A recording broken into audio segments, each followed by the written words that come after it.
मानिससँग सजिलै खुलमेल हुन सक्ने, वफादार, अनुशासित र मायालु आचरण देखाउने गुणले गर्दा नै हुन सक्छ कुकुर आज विश्वमा सबैभन्दा बढी रुचाइने घरपालुवा जनावरको सूचीमा पर्दछ। मानिसको सबैभन्दा मिल्ने साथी भनेर चिनिने कुकुर घरपालुवा जनावर अथवा शोखको लागि पालिने जनावर मात्र नभई अन्य विभिन्न प्रयोजनका लागि समेत विश्वभर चिनिन्छ।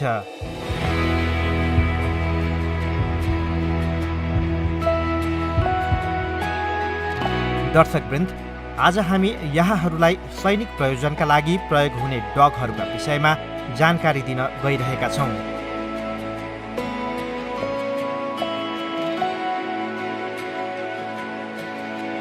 इतिहासलाई पल्टाएर हेर्दा प्रथम र दोस्रो विश्वयुद्धताका डगहरूलाई लडाईँको बेला विभिन्न प्रयोजनका लागि प्रयोग गरिएको थियो। Scout, sentry, search and rescue, tracker र विस्फोटक पदार्थहरू लुकाइरहेको ठाउँ पत्ता लगाउने जस्ता कार्यहरूका लागि त्यसवखत तालिमप्राप्त डगहरूले विभिन्न किसिमको भूमिका निभाएको पाइन्छ।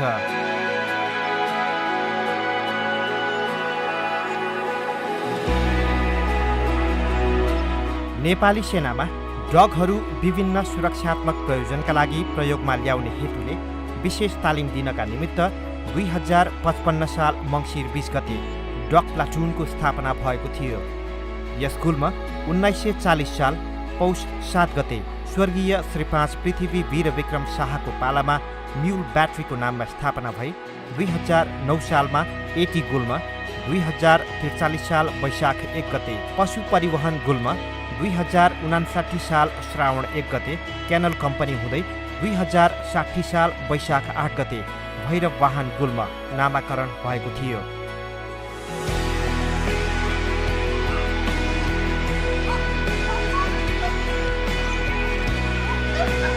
यस गुल्ममा हाल ल्याब्राडोर, ककर स्प्यानियल, जर्मन सेफर्ड र गोल्डेन रिट्राइभर प्रजातिका जम्मा 74 वटा डगहरू छन्।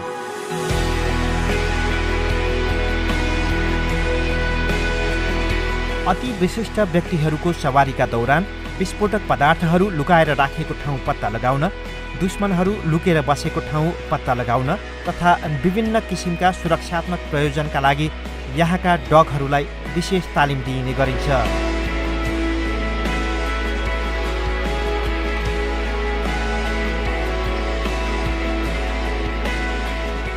राष्ट्रिय निकुञ्जमा हुने चोरी सिकारी अपराधिक गतिविधि न्यूनीकरण गर्न चितवन राष्ट्रिय निकुञ्जमा हामीले डग टिम खटाएका छौँ र अन्य राष्ट्रिय निकुञ्जहरूमा पनि हामीले अब आगामी दिनहरूमा चाहिँ खटाउने योजनामा राखिरहेका छौँ। साथसाथै हाम्रो अब आगामी दिनहरूमा उच्च हिम श्रृङ्खलामा हुने विभिन्न हिम पहिरो यस्तोलाई पनि मध्यनजर राखेर अहिले हामीले यस गुल्मबाट डगहरू जोमसोममा पनि खटाएका छौँ र आगामी दिनमा हामी नाम्चेमा पनि खटाउने योजनामा छौँ। हाम्रो यस गुल्ममा रहेको डगहरूले स्वदेशमा मात्र नभइकन शान्ति स्थापना कार्यको लागि विदेशमा पनि कार्य गर्दै आएको छ। जस्तै 2060 सालदेखि हामीले यहाँको डगहरूलाई विभिन्न मिसनहरू लिबिया, लाइबेरिया जस्ता विदेशी मिसनहरू पनि खटाउँदै आएका छौँ। हाल आएर 4 वटा हाम्रो डग चाहिँ विभिन्न ट्रेडको डगहरू चाहिँ लिबिया मिसनमा खटिरहेको छ।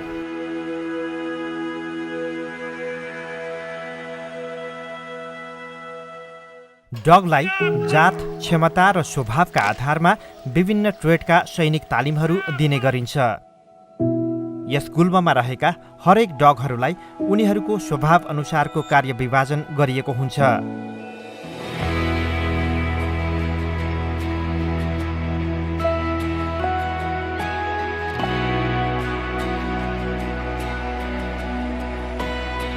ल्याब्राडोर डग अनुशासित र शान्त स्वभावको भएकाले बढी जस्तो यसलाई हाई एक्सप्लोसिभ सर्चमा प्रयोग गरिन्छ र जर्मन सेफर्ड डग बढी रिसाहा र चञ्चल स्वभावको हुने भएकाले यसलाई ट्र्याकर र गार्ड डगको रूपमा प्रयोग गरिन्छ।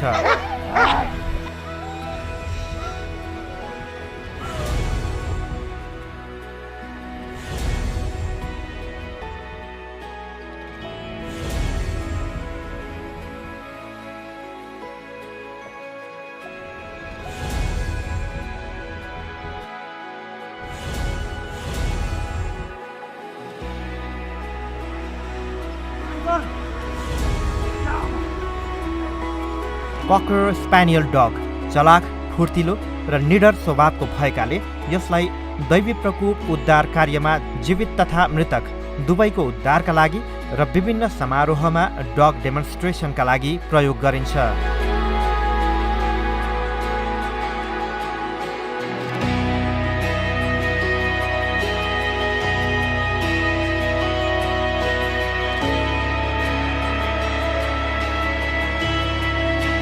यसैगरी विभिन्न ट्रेड अनुसार भागेका अपराधीहरूलाई पत्ता लगाउनको लागि ट्र्याकर डग, जमिनमाथि र जमिनमुनि लुकाएर राखिएका हतियार तथा विस्फोटक पदार्थ पत्ता लगाउनको लागि आर्म्स एन्ड एक्सप्लोसिभ डिटेक्सन डग, आफ्नो फौजलाई शत्रुको एम्बुसमा पर्नबाट जोगाउने र पूर्व जानकारी दिनको लागि इन्फेन्ट्री पट्रोल डग र विभिन्न प्राकृतिक प्रकोपमा पुरिएका मानिसहरू सुँघेर पत्ता लगाउनका लागि सर्च एन्ड रेस्क्यु डगहरू रहेका छन्।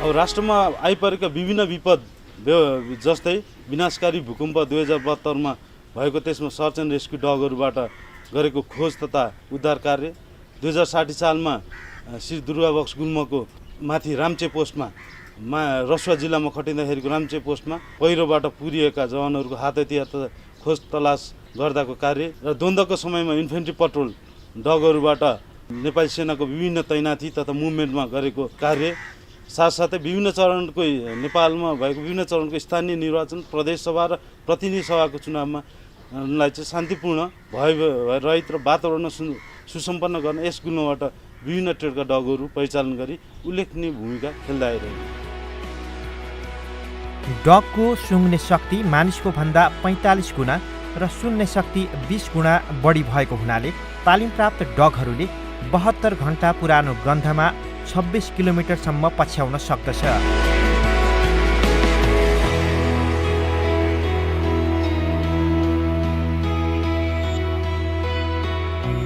सबै किसिमको भू जलवायुमा काम गर्न सक्ने तीव्र स्मरण शक्ति र बुद्धिमत्तापूर्ण कार्यका कारण यिनीहरूलाई सजिलै तालिम गराउन सकिन्छ।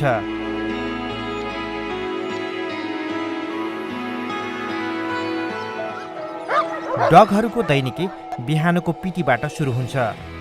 बेसिक ओबिडियन्स तालिम र अन्य विभिन्न कलाहरू सिकाउनका लागि यहाँका प्रत्येक डगहरूलाई एक-एकजना प्रशिक्षकहरू खटाइएको हुन्छ। बिहानको पिटी पश्चात दिशा पिसाबका लागि यिनीहरूलाई छुट्टै स्टुलिङ एरियामा लगिन्छ। डगहरूको सरसफाइमा विशेष ध्यान पुर्याउने हेतुले यिनीहरूको ग्रुमिङ अप अर्थात् शरीरको हरेक अङ्गहरूको सरसफाइ तथा मालिस गरिन्छ।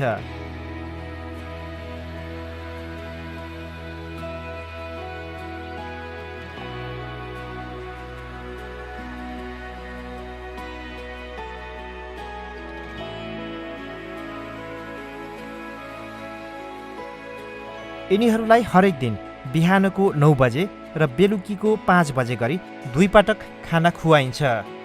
पिटी अभ्यासहरू, स्टुलिङ र खाना खाने जस्ता कुनै पनि कार्य गरे पश्चात यिनीहरूको सरसफाइको विशेष ख्याल राखिन्छ। प्रत्येक दिन बिहानको खाना पश्चात बेलुकी 3 बजेको समयसम्म यिनीहरूलाई कुनै पनि अभ्यास गराइँदैन।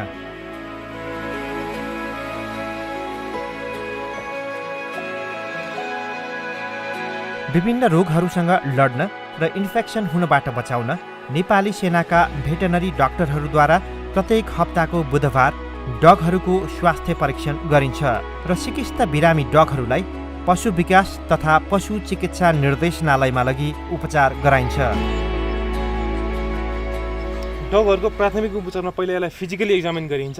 डग हेल्दी छ कि छैन, स्वस्थ छ कि छैन, यसलाई चाहिँ हामीले हेरेर यसलाई छामेर चेक गरिन्छ। त्यसै गरी डगको पहिला फर्स्ट अफ अल हामीले डगको आँखा चेक गर्छौँ। आँखाबाट केही ल्याक्रिमेसन भनिन्छ, केही बगेको छैन। त्यसै गरी नाक र मुखबाट र्याल सिँगान केही चुहाएको छैन। त्यसबाट चाहिँ हामीले अनुरूप यसलाई डग ठिक छैन हामीले चेक गर्न सक्छौँ। त्यसै गरी डगको हरेक पार्ट हामीले छाम्छौँ। छाम्दाखेरि कुनै पार्टमा चाहिँ सुन्नेको केही यसलाई दुखाइ फिल गरेको छ भने त्यस अनुरूप त्यसको उपचार गर्छौँ। त्यसै गरी डगको चाहिँ अन्तिममा चाहिँ हामीले डगको एनस जुन पछाडिको मलद्वार हुन्छ, मलद्वारबाट चाहिँ केही निस्केको छैन, केही नराम्रो चिज चाहिँ निस्केको छ, र्यालहरू सिगान जस्तै पसहरू निस्केको छ भने त्यस अनुरूप डग बिरामी छ भने पत्ता लगाउँछौँ। र यदि डगले खाना खाएको छैन र डग अलि हेल्दी छैन भने डग अनुरूप चाहिँ हामीले यसको टेम्परेचर लिन्छौँ, यसको तापक्रम लिन्छौँ। तापक्रम यदि बढी छ भने एन्टिबायोटिक औषधिहरू चलाउँछौँ। किर्नामा लागेको रोग एकदम डगलाई घातक हुन्छ र त्यसको लागि हामीले किर्ना झिक्ने र हरेक दिन ग्रुमिङ गर्ने, जुन आधी घन्टा ग्रुमिङको परेड हुन्छ यहाँ, हातले मालिस गर्ने, त्यसै किर्ना झिकेर फाल्ने र हरेक 3 महिनामा डगलाई नुहाउने औषधि हालेर नुहाउने। त्यसले गर्दा किर्नाहरूबाट चाहिँ डग स्वस्थ रहोस्।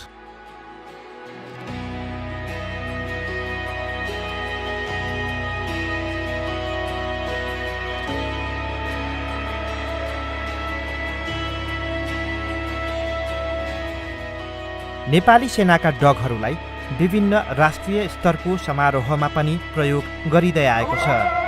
यस्ता समारोहमा डगहरूले आफ्ना विभिन्न किसिमका कलाहरू प्रस्तुत गर्दछन्।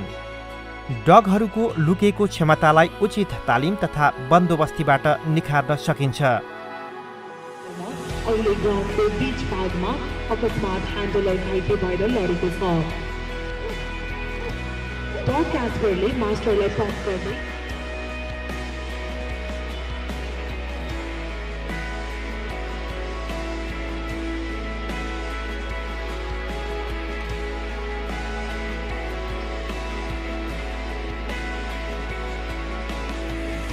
विशेष गरी सैनिक प्रयोजनका लागि प्रयोग गरिने डगहरूलाई गुणस्तरीय तथा उपयोगी तालिम गराउन आवश्यक हुन्छ। विगत र वर्तमान अवस्थालाई मध्यनजर गर्दा देशमा आइपर्न सक्ने सुरक्षा चुनौतीहरूको सामना गर्न र प्राकृतिक प्रकोप तथा विपद व्यवस्थापनका दौरान खोज तथा उद्धार कार्यका लागि पर्याप्त मात्रामा तालिम प्राप्त डगहरूको वृद्धि गर्दै लैजान आवश्यक छ र नेपाली सेना यसका लागि प्रयासरत छ।